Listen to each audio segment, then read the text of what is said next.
Все потому, что человек хороший.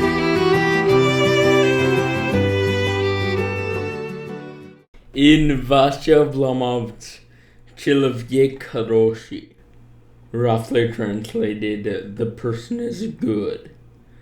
The artist describes everyday acts of kindness that make a person good, providing aid to one's family, strangers, and one's fellow creatures in general for its own sake.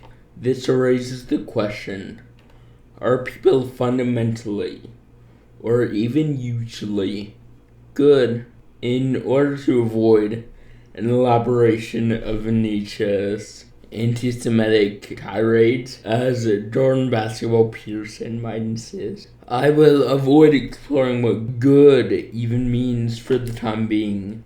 Instead, I will rely on the great moral philosophers of the 18th century, namely Jean-Jacques Rousseau and Adam Smith, in concluding that to be good is to be kind and beneficent, and that there is something which naturally makes humans, to some extent or another, a socially beneficent species: empathy.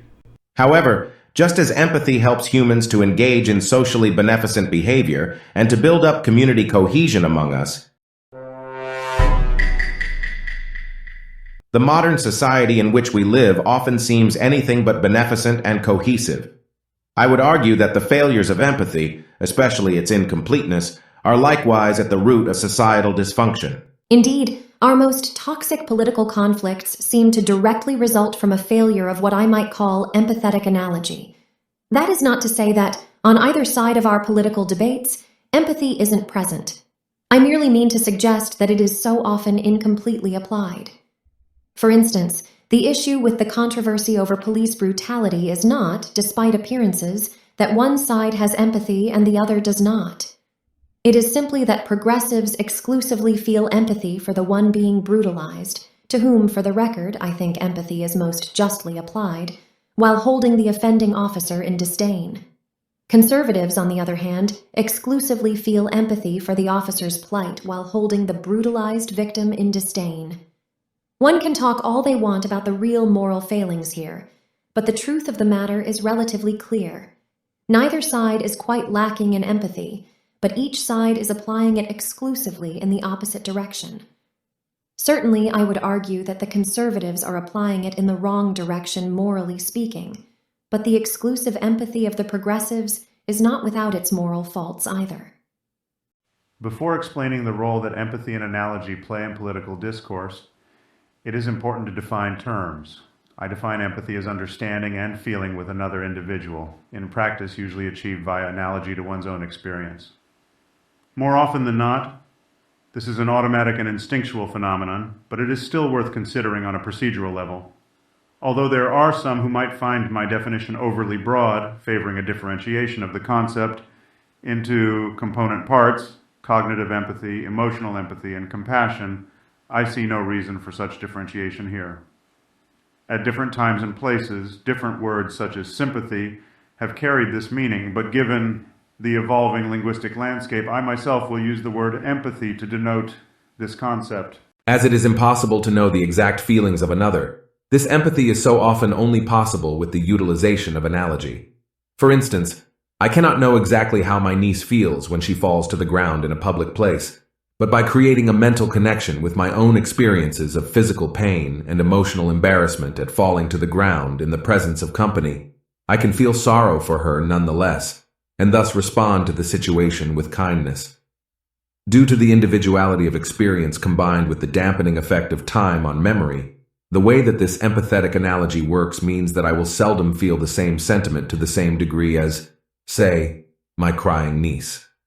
I may overestimate, underestimate, or completely misunderstand what my niece is feeling in the present moment, so I may very well grow uneased and subconsciously suspect that her reaction thereafter is somehow inauthentic if it fails to correspond with my expectations, which themselves emerged from my, however dim, recollection of my own individualized experience. At this point, I can restart and reconfigure my process of analogy. Or, alternatively, I can simply dismiss my niece's reaction and the feelings which produced it as insincere and/or overblown. Truly, analogy is the bedrock of empathy. So if one lacks either the experience or the creativity to analogize a connection with another's feeling, it is all the more difficult to empathize with them. To further explore how our use or misuse of empathy creates toxic political discourse, let's explore the role of empathy in the culture war over trans existence. To begin, trans people and their allies have canceled, i.e. said some mean things to and attempted to stifle the power of some transphobic celebrities and the like. And, as Adam Smith said in his seminal work, The Theory of Moral Sentiments, the general idea of provocation excites no sympathy. That is, although it may be understood that every action typically has a provocation, it is unlikely to inspire empathy unless the nature and appropriateness of the relation between the action and provocation is fully apprehended. On the contrary, if someone fails to properly empathize with the agent, they may instinctively empathize with the provocateur being acted upon. For instance, if I see one man beating up another, I am instinctually likely to empathize with the other, the provocateur, as their suffering is manifest before me, while the nature of the provocation and whether it justifies the response are simply not. If I understand that this provocateur violently raped the underage daughter of the agent, I am likely to empathize with the agent even if I ultimately disagree with his course of action. In this case, Jordan Peterson, Dave Chappelle, and J.K. Rowling are most certainly pedophilic rapists, provocateurs who, in the midst of a failure to understand the provocation, are falsely identified as the pure victims. Except here, they are not subject to punches but to some nasty tweets, empty threats, reports of their social media posts, and, usually failed, attempts to disrupt their deals with powerful corporations. As with the above example, it is okay to find the reaction inappropriate, but one must attempt to empathize with the agent and to understand the nature of the provocation before judging the agent as evil and setting oneself against them. Under any situation when a provocateur receives a reaction, the rules of proportionality should be kept in mind, no matter how trivial the action or reaction in question may be considered. That is, the reaction should be roughly proportionate to the amount of pain inflicted by the provocation. For instance, if Jeffrey drives his Ford F-150 to a drive-thru and misgenders an employee, even intentionally for the amusement of the good old boys fucking in the back, he should probably not have his employment prospects ruined. What Jeffrey did was certainly wrong, and he very well may have inflicted pain. But ruining his life is most certainly a disproportionate response to his provocation. Therefore, it will cause nothing but further empathy for Ford F-150 enjoyers and resentment towards the trans community. Meanwhile, if Cletus whipped up a mob of Ford F-150 enjoyers to endlessly harass trans people to the point of suicide, I judge that ruining Cletus's employment prospects may be a proportionate, if not extremely modest, response to the constant pain he inflicted.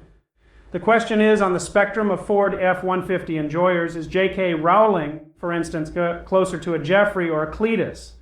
I would certainly argue that her motives align more closely with those of Jeffrey, holding in her heart more confusion, frustration, and dismissiveness, as opposed to Cletus's cold-blooded hatred. Still, utilitarian effect and motive are distinct moral concepts which must be judged in concert. For instance, killing someone without evil intentions, such as in a drunk driving accident, will and should incur less severe moral judgment than a preconceived murder, but it will and should incur far more severe moral judgment than an intentionally identical action with more benign utilitarian effects, such as drunkenly scraping against another parked car. In effect, she is perhaps closer to Cletus because she actively uses her considerable power to spread transphobia throughout the culture, doing so much to inflict pain on so many. Overall, I think she lies somewhere in the middle of the Jeffrey-Cletus spectrum, so some of the modest actions taken against her, such as attempting to interfere with her accumulation of power via deals with large corporations, seem appropriate to me, while reactions, which go significantly further, such as threats, may be inappropriate. Seeing as these sorts do not believe in spectrums, though, perhaps they should be treated simply as Cletuses. Regarding moral judgment and proportionality, I think it important to consider the experience of both sides. After all, I would not be a tiresome liberal if I could not both sides any situation. As Adam Smith noted, Wherever the conduct of the agent appears to have been entirely directed by motives and affections which we thoroughly enter into and approve of, we can have no sort of sympathy with the resentment of the sufferer, how great soever the mischief may have been done to him. This describes how, in the throes of any given conflict, our empathy towards an agent with whom our sentiments align is great, while our empathy towards the provocateur who suffers is muted. This means that, when our sentiments strongly align with the agent, we are unlikely to empathize with the sufferer, even when the reaction is, in fact, grossly disproportionate. This leaves us in a perpetual state of political conflict, whereby every strike by, say, transphobes against trans people is interpreted as a just retaliation by the mass of transphobes, or Ford F-150 enjoyers, if you will, while trans people and their allies see it as a groundless, hateful attack and vice versa. Ultimately, we are left in a situation in which each side sees the other as a hateful cabal which can't be reasoned with. And although I would posit, the view of the trans community is more truthful, anyone's subjective reality is not determined by the truth. So holding to the truth does not guarantee success in this morally indifferent world of ours. Instead of merely insisting on the truth of our reality, we must not just attempt to understand the true victim, as we understand the conflict, but also the true offender, and how the conflict might appear to bystanders of various experiences. People of various ideologies often assume that their beliefs are clearly substantiated and ignore the influence of subjective experience on belief. Thus, upon encountering resistance to their ideology, they so often assume that the resisting party is either too stupid, too willfully ignorant, or too evil to see the objective truth before them.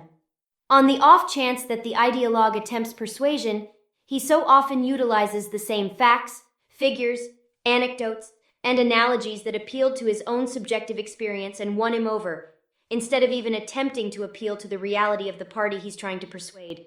Jeffrey, let's say. This inevitably leads to Jeffrey feeling unheard and ultimately unpersuaded. So the ideologue so often reverts to the initial assessment. This Jeffrey is clearly either too stupid, willfully ignorant, or evil to see the window to objective truth which has been opened before him. Obviously, the ideologue very well may be right, but that is far from a certain conclusion. Jeffrey may actually be persuadable, but the ideologue simply failed to even attempt to appeal to our good old boy's experiences and logic, but rather simply appealed to his own instead. Maybe Jeffrey has different reasons, however nonsensical and bizarre, to object to gender and sex as distinct concepts, for instance. Maybe Jeffrey himself was gender non-conforming as a youth. Maybe he loved putting on a romper and high heels before hopping in his Ford F-150 to get railed by his good old boys. In this case, the very sight of a trans woman reminds him of himself climbing into his first Ford F-150. If he had been born just a few years later, would he have been convinced by the woke mob and become a sissy boy queer? The very idea sends shivers down his spine. You see, in this hypothetical, Jeffrey is making the exact same mistake as the ideologue. He is falsely extending his own experience via analogy to those for whom it simply doesn't apply. As his consternation suggests, Jeffrey isn't and never was trans. He is and was merely a good old boy, but he mistakenly extends his own experience to trans people in a completely different situation, and thus concludes that they must just be confused good old boys themselves. The fact is that his experience, though perfectly valid in itself, simply does not encompass everyone. This is the same mistake that many cis people make when we claim that being transgender is a phase. We simply don't have an experience of such strong gendered feeling and or discomfort, so we jump to the closest available point of analogy, the phases so many of us underwent in our youth. To an extent, this is the limitation of empathetic analogy which we all must acknowledge. We don't always have the creativity and experience to understand another individual fully, and that's okay. If you've made it this far, it should be relatively clear that I am well aware of the various problems of empathetic analogy. I would concur with Paul Bloom that empathy typically acts as a spotlight, which is itself highly susceptible to the distortions of our biases towards the in-group and against the out-group, such as those of different homelands, cultures, religions, ethnicities, races, genders, and sexual orientations. But any other means of moral reasoning is no less susceptible to our biases. As Jean-Jacques Rousseau said so aptly, "It is a raison which turns one's mind back upon itself and divides him from everything, Ztkudesab reflectim hitis philosophy zteichlitim anbidim de se de Zeit als misfortune vases Paris, if you will. I am a lesser. In other words, these same biases which afflict empathy are just as common, if not even more so, in the realm of any human mental process. The thing with empathy is this: its biases are not inherent, but can rather be simply overcome with time, experience, and thought, even if we are unaware of the process taking place. If we even, just for a moment, leave behind what hinders us and have suffering laid bare before us, we cannot help but feel sorrow for the sufferer, regardless of sex, race, nationality, or any other distinction which we might ascribe to that sufferer. That's what's so powerful about empathy. It doesn't inherently necessitate any special power of reasoning, but rather the willingness to feel without reason. And if we are consistently cognizant of the process and the failures of empathetic analogy, they are all the easier to spot and correct. For even though experience and creativity are limitations to the reach of empathetic analogy, that reach is never static, as those limitations are never inherent. For a concrete, simple example, I have never slammed my hand in a car door. Nevertheless, since childhood, I have still cringed with empathetic feeling every time such an event is mentioned. Why? I would certainly argue that this emerges not out of some special creativity, but rather out of simple humility. I know that I've never slammed my hand in a car door, and I also know logically that such an event must occur at some points. Because of this, I do not dismiss the suffering simply because I fail to find a precisely corresponding experience. Instead, I try harder, via analogy to vaguely similar experiences, to imagine how it must feel, and thereby empathize with the sufferer regardless. In this way, humility, acknowledging the inherently incomplete nature of one's experiences and genuinely desiring to understand those which seem foreign to you, is essentially the prerequisite to empathizing, even when there is no precise, immediate correspondence with one's own sentiments. This is the duty of every citizen in the social state, to attempt to understand and empathize with each other, even when doing so requires thinking beyond our instinctual logic. To once again quote Adam Smith, sympathy enlivens joy and alleviates grief. As you go with Garfi then, please take with you the power of humbled, empathetic analogy, so as to enliven joy and alleviate grief. Kanyesha yagromki igrobi idiot biesundenia. I am well aware that I know next to nothing. I am but a sack of meat, who, by happenstance of the universe, exists, and by a cosmic accident was endowed with sentience. I'm sure that I made a number of logical and terminological errors, so please tell me all about them in the comments. Let's not fling shit at each other though. If you refuse to be civil, and instead passionately defend the honor of your favorite sack of meat, I'll know that you never got this far, and thus are worth engaging with. Garf speed, gamers.